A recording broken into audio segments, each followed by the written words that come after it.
Sylvester, the Rabbi from another planet. Please like, share, and subscribe, and ring that little bell so you're notified when new videos drop. And this is a review of Better Call Saul, Season 5, Episode 3, The Guy for This. And the guy for this is indeed Saul Goodman. It's a freaking great episode. Okay, there's a spoiler alert. This review is a recommend. I'm really, really happy with this season. It is, I think, it's got to the level of Breaking Bad at last. After, what was it, 4 years of being an okay diversion, I finally remember why I love Breaking Bad and why I was so excited for this series. Because I think this series is finally, as I said, finally delivering on the promise that we've all, I think, really been aching for all these years. And you know what? I just felt excited. I felt so excited that I feel like Breaking Bad is back. But before we get there, if you like this content, or even if you don't like it, really, if you could consider hitting the subscribe button, thank you. That's fantastic. Join us. That'll be fan-dabby double dozy. I would like to show you my appreciation. I give away stuff every week here on this channel. I know this is a Breaking Bad video, and I'm going to be giving away Breaking Bad Blu-ray soon, in a few weeks. But this week we're giving away a Doctor Who DVD, Doctor Who, The Curse of Fenric. Fantastic story from 1989.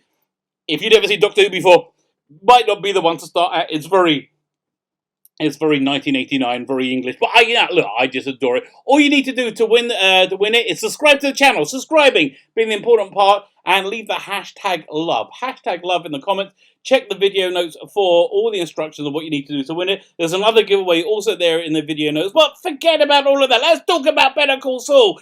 Season 5, Episode 3, The Guy for This. The guy for this is Saul Goodman. And you know, again, who'd have thought that that wrapping up the whole Michael McKean storyline, his brother's storyline, it would have done the show so much incredible good, and that's what it did. I just feel we've gone on a, what's the word? It's developed like by quantum leaps and bounds. It's fantastic this season.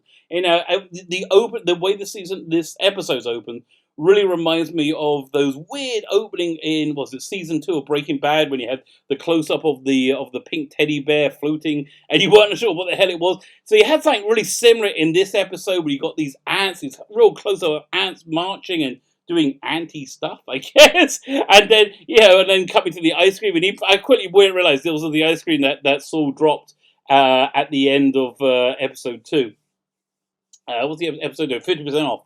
And it was just so clever, I really liked it. And I like the way they come back to that at the end of the episode. I'm trying to think, when Saul's looking down at it, is he and looking at like the mess that it caused and the ants, and is he looking at a microcosm of what his life is going to be? Is he about to flush his life down the toilet? Is that going through? I mean, it's going through my mind, because you kind of know that's where he ends up. He ends up in the rather depressing black and white future from the beginning of the season, which I really hope Season 6 is kind of just syncs up with that completely, because they seem to be developing a bit of a storyline there.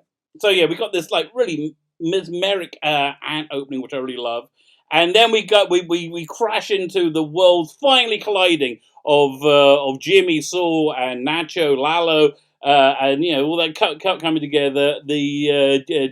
Saul is the guy for this. Lalo's got this really, really clever plan to weaponize the DEA against Gus Fring, and I just firstly I love all these characters. I love this character of Lalo, of how different he is as a villain. How I love that he's smooth, he smiles, he's charismatic, and he's fiercely intelligent. And you can see he's a real fantastic foil for Gus, and he's got this really clever plan using Crazy 8, who was arrested last week. Actually, I didn't realize that was Crazy 8 until I read it online. And yeah, I really want to see how he got from this guy. He seems kind of professional to the Crazy 8 we see at the beginning of Breaking Bad, which I remember being, a lot more scuzzy. So I think that there's quite an interesting road for him to go down. Before he's killed by Walter White in a few years in his basement, and then disposed of very, very badly. Anyway, so I'm interested to see what his storyline. I really I'm intrigued to see what's going to happen with Lalo. Obviously, Gus is going to smoke Lalo in some way or another, because we never seen him before. But the character I'm really, really, really enjoying here is is Nacho. Nacho is a really, really, really interesting character. He's very layered, clearly very intelligent, and he made some really clever moves for his character early on in life, and now he's completely trapped by it. He started work, and he's clearly intelligent and ambitious because he moved up in the old crystal meth business to a position of prominence. He showed himself to be incredibly reliable. But he's incredibly trapped as well. This is not where he wants to be in life, and I think this is a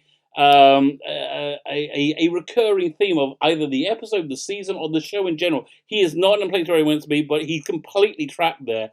And I just love, his interaction with his father. It shows him not to be like this, like simple hoodlum, but it shows that like how much he genuinely loves and respects his father. You can see why he does love and respect his father, because his father has all these qualities that you can tell that his character aspires to, and this honesty, dependability, this straightness. The father's also very smart. He sees right through Nacho's plan to get him to retire and move away, which I just wish he would just give Nacho a little bit of give him an easy night's sleep. Wouldn't that be fantastic? So in this episode, we really see the groundwork being laid for Saul to become, the criminal attorney that Jesse described him as when we first met him in Better Call Saul. He's like, it is his first real entrance into like this, the criminal attorney life, and the fact that he can't come up with a sum big enough to deter Lalo straight away, and he just gives him the money. You can see that opens the door to him to go to a place where he enjoys for a while, but he really doesn't want to go to as well. Anyway, so Lalo's got this plan to give give correct information to the DEA via Crazy 8 to take down Gus, or to damage Gus. And so who was who doesn't cheer this episode when we see the form of the DEA? It's Hank and what's his name? It's his partner Steve Gomez. Well, actually, I was surprised. I was like, when I saw Steve, I was like, oh, I really missed him. It's Steve. Yeah, he was killed the same time with Hank, wasn't he?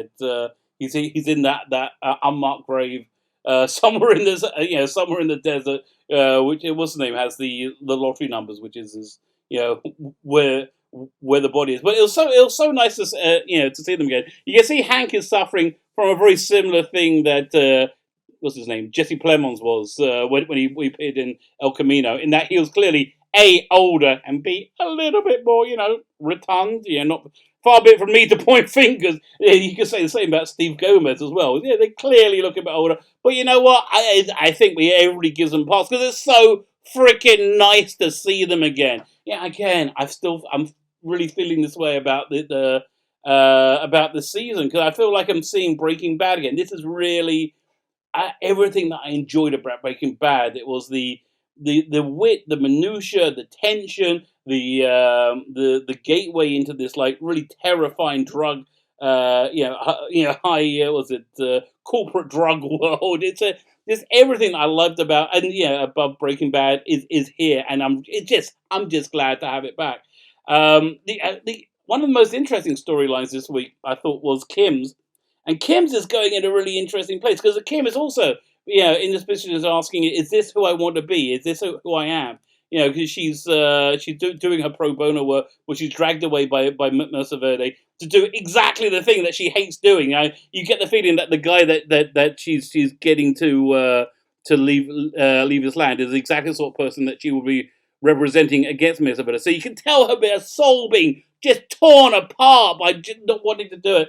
And then you got this real incredible insight into her, like her childhood in poverty, and I think that gives you a real insight into her character. How Kim is somebody who really, really likes to follow the rules. She likes the rules, and she likes the safety that it gives her, and she wants to have that corporate lifestyle and the rules for it. And you can just see that Jimmy Saul is a bad influence. She's my prediction what's going to happen for her is that she's going to be lure to go to break the rules with Jimmy, to skirt the rules, to flout the rules that Jimmy does. And Jimmy can do it. Saul can do it because that's in his nature, but Kim is not in her nature at all. So I think she's going to be influenced by Saul to flout the rules, and it's going to blow up in her face, and that's probably why that we've never seen her before. And it's just tragic. It is tragic. Her whole story is tragic.